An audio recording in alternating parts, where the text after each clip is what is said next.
Salve, salve galera, aqui é o Paulo do Corte Mentalizando. Se você quer ganhar dinheiro da sua casa e ter uma renda extra em dólar, você pode aprender a montar um negócio digital como eu fiz. É só seguir o que esse cara fala no curso dele. Confere o primeiro link na descrição. Você é um cara que, por exemplo, aguenta uns pianão nas costas, né?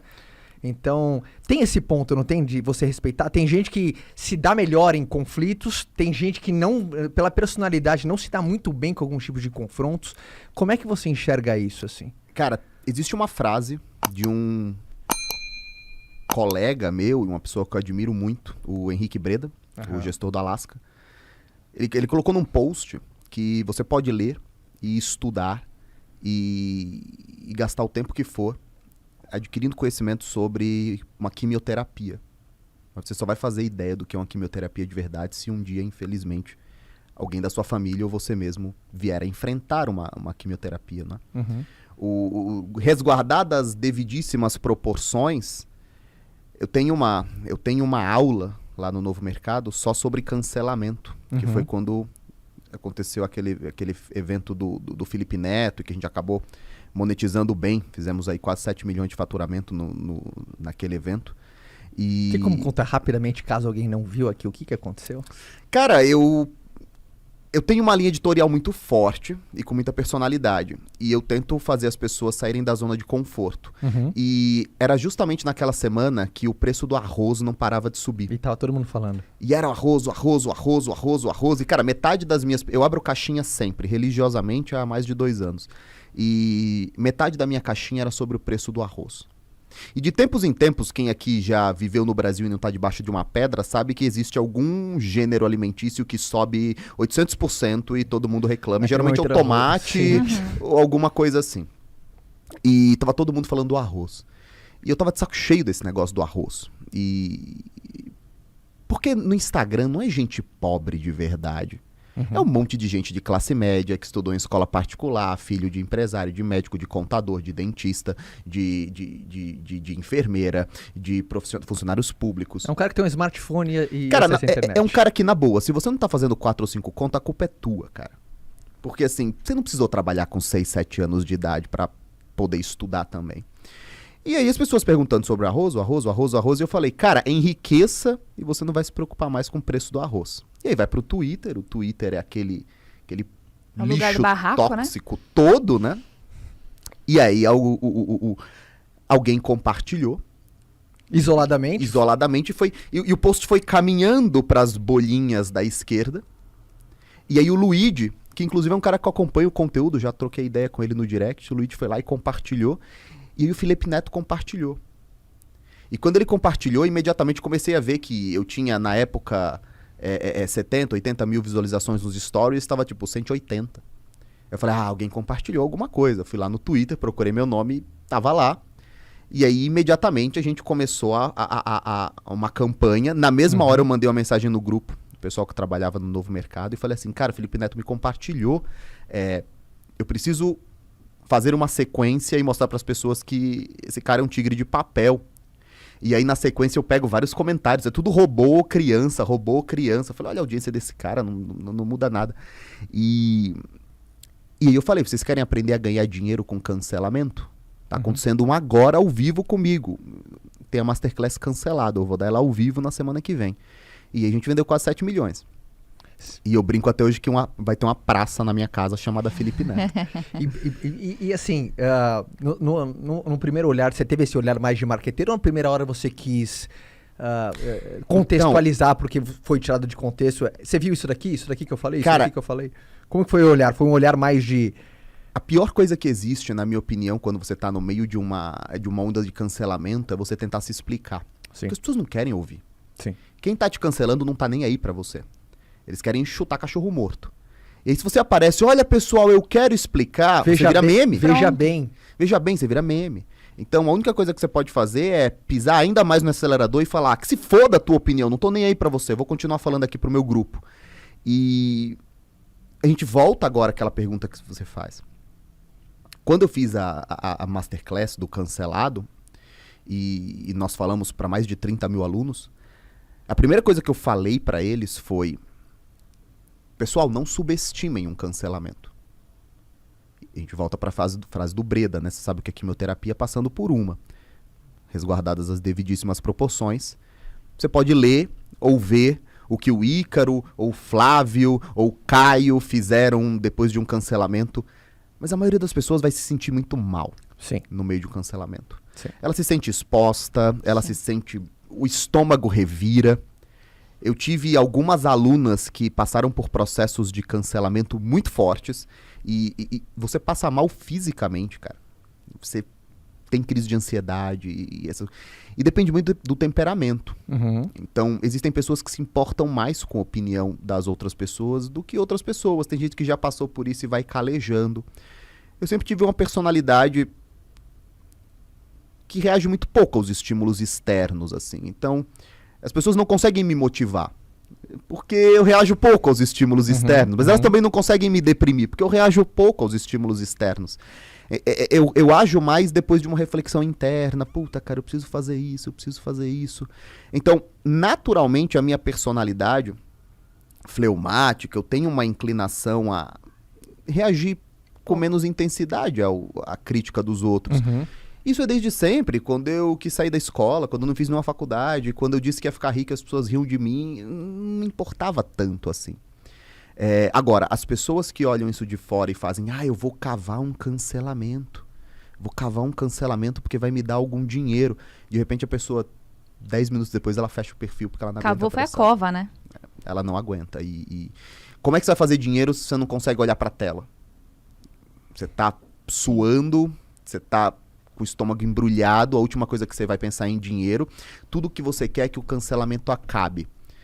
E é engraçado porque a maioria dos cancelamentos eles acabam em 48 horas ou menos. Porque tem outro assunto. Outro assunto. Daqui a pouco alguém da TV faz uma bobagem, um artista é visto com outra mulher, e sei lá. Só que essas 48 horas, na vida de quem está sendo cancelado, é um período tão grande, de tanto sofrimento, e de repente, eu lembro que uma vez, eu conversei com a Betina, inclusive, ela sofreu um dos maiores cancelamentos do Brasil, né? Já teve aqui, por sinal. E ela falou assim, cara, as pessoas procuraram o imposto de renda do meu pai. As pessoas procuraram as informações pessoais do meu pai.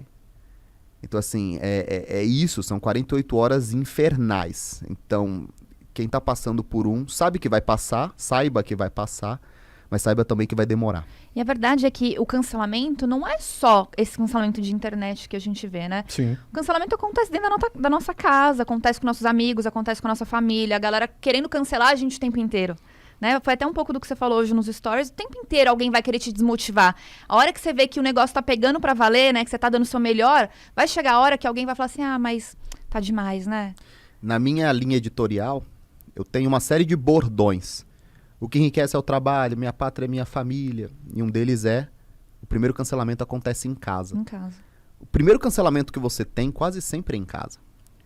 Eu falo, quando você decide, quando você é uma mocinha, um rapaz meio gordinho, fora de forma, e você decide emagrecer, e eu falo geralmente a mocinha porque eu tenho outro bordão que é mulheres odeiam mulheres, né? As mulheres tendem a ser a maior parte das canceladoras. Você pega a Lara, a Betina, quase todas, a Gabriela Pugliese. Existem fã-clubes de pessoas que odeiam a Gabriela Pugliese, que perseguem ela.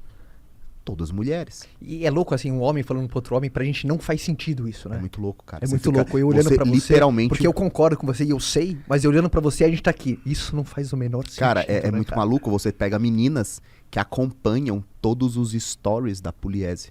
E elas acompanham sentindo raiva. É muito louco isso. E todo mundo conhece uma mocinha, ou você mesmo, às vezes, que está assistindo aqui o podcast, você decidiu que você quer cuidar um pouquinho melhor do seu corpo. Pela saúde. E esse papo de saúde eu acho uma bobagem também, porque é pela estética mesmo. Eu falo, todo mundo quer transar de pé e se ver pelado no espelho e gostar do que vê. É isso. 15 anos de casado, o cara tá dando a bistecada de pele, sabe que ganhou. É mais do que qualquer 7 em 7. Luz Esse acesa. é o cara que eu conheço. Esse é o Brasil de verdade. Pô, o cara é Iron Man, você acha? O cara pedala 70 Aqui quilos. é podcast, não é mais ou menos cast, é podcast. E ela decide que ela quer melhorar. E eu decidi há 2 anos que eu quereria melhorar também. Imediatamente todas as amigas do escritório encorajam ela. Não, vamos lá, é verdade. Nossa, você precisa, você precisa.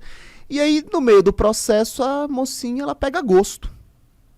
E ela começa a ir pra academia todos os dias, e ela começa a abrir mão do pudinzinho, do brigadeirinho, da pipoquinha, do saquinho de rosquinha que trouxeram, do biscoitinho. E aí ela começa literalmente a realmente formar um shape. Nessa hora, todas as amigas que apoiaram ela vão dizer, pô, mas agora tá demais. É. Não, mas agora Você chega. só pensa nisso. Bitolou. A vida não é só isso. E aí, rapidamente, as mocinhas que incentivavam e que passaram a criticar, nasce raiva dentro do coração dela. Chesterton falava que o homem traz dentro do seu coração todos os diabos que existem no mundo, né? E de repente ela vai ficar muito grande, muito forte, tá parecendo homem. E esse cancelamento acontece por tudo. Experimente, eu tenho um amigo bilionário, não é o Flávio, todo mundo acha que é o Flávio sempre que eu falo isso, e que eu falei assim, cara, como é que foi na tua família, lá do interior, de um estado pobre, quando as pessoas viram que você estava enriquecendo de verdade? Ele falou, cara, minha família simplesmente ignora isso. Meus primos, meus tios, eles não querem reconhecer. Eles sequer pensam no assunto. Porque ninguém sente raiva do Bill Gates. Bill Gates é só um americano com QI de 220. É distante, né? Agora, quando teu primo enriquece... Eu tinha um post na minha conta que caiu. Eu tava num Uber e o cara passou em frente a uma concessionária que abriu em Santos de carros de luxo. E ele falou, ó lá, o cara que abriu essa concessionária, ele estudava comigo. Deve ser um ladrão. É isso. Como é que eu tô dentro de um... Como é que eu estudei com esse cara? Em algumas matérias eu até tirei notas melhores que a dele. Como é que esse cara tá numa concessionária de luxo e eu tô dentro de um Uber? Ele só pode ser um ladrão. Ele só pode ser um safado. Se é mulher, pra quem que ela deu? Ela tá saindo com quem? Então o cancelamento ele acontece primeiro em casa e depois publicamente. A maioria das pessoas param em casa. Elas fazem o primeiro story da vida delas. Nessa hora elas recebem 4 brincadeirinhas. E aí, tá virando um blogueiro? Vai vender o que no Hotmart? Ela desiste. Você sabe que você falou de mulher, é muito interessante. Tem um perfil no Instagram que eu acompanho de uma revista famosa e que vem colocando cases de sucesso de mulheres. E você olha os comentários, eu olho os comentários, é terrível. Quando é um homem que está sendo postado, ninguém fala muita coisa. Agora, quando aparece uma mulher que fez milhões, não importa se a matéria foi paga ou não, não importa. Sabe? A galera acaba com a pessoa. Acaba. Dá desespero. O Brasil inteiro ou ama ou odeia a Anitta. Você percebe um monte de mulheres odiando a Anitta. Não, porque ela ganhou dinheiro balançando a bunda, ela ganhou dinheiro fazendo não sei o quê, ela ganhou dinheiro... Você já parou 30 segundos pra olhar como é que ela ganhou dinheiro de fato? E aí o Nubank contratou, que absurdo, contratar a Anitta e não sei o quê. As pessoas só odeiam qualquer figura de sucesso. Quando essa figura de sucesso é feminina, o ódio é muito maior. Então, essa conversa toda bonitinha das feministas de sororidade, sororismo, irmãs, manas, não soltem a mão de ninguém... Cara, só camufla o fato de que a maioria das detratoras, a maioria dos detratores, quando afiguram a mulher, são outras mulheres. E aí o que elas fazem? Ah, mas elas foram criadas para serem assim, o patriarcado criou para ser assim. O ponto é, eu não faço a menor ideia, eu não sou sociólogo, eu sou marqueteiro. O que eu enxergo nos meus 40 mil alunos são as meninas que tentam dar certo são atacadas por outras meninas que não querem fazer nada para dar certo. E, inclusive, eu falo, por isso que é muito mais difícil o Instagram pra mulher. O homem sempre vai ter bem menos hater do que a mulher. É muito mais difícil.